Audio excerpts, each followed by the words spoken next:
जी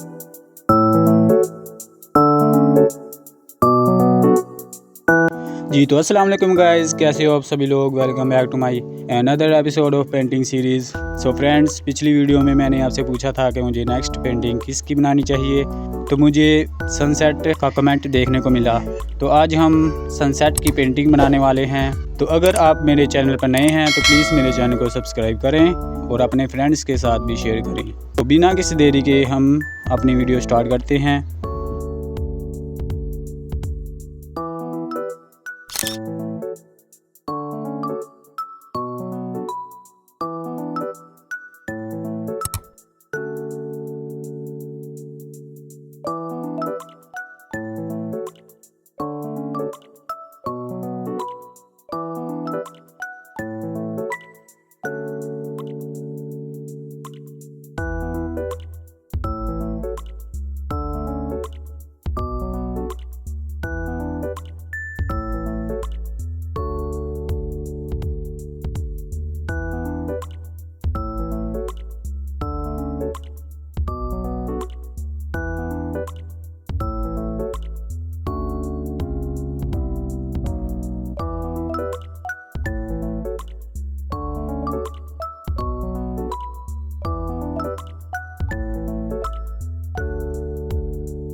so guys, हमारी जौन सी painting है वो ऑलमोस्ट रेडी है। तो अगर आपको ये मेरी वीडियो अच्छी लगी हो तो इसे लाइक करें, और ज़्यादा अच्छी लगी हो तो सब्सक्राइब भी करें और अपने दोस्तों के साथ भी शेयर करें, और कमेंट करें कि मुझे नेक्स्ट कैनवस पे क्या बनाना चाहिए। तो मिलते हैं फिर किसी नेक्स्ट वीडियो में, तब तक के लिए अल्लाह हाफिज़, bye bye, take care and be creative. Here there is final look.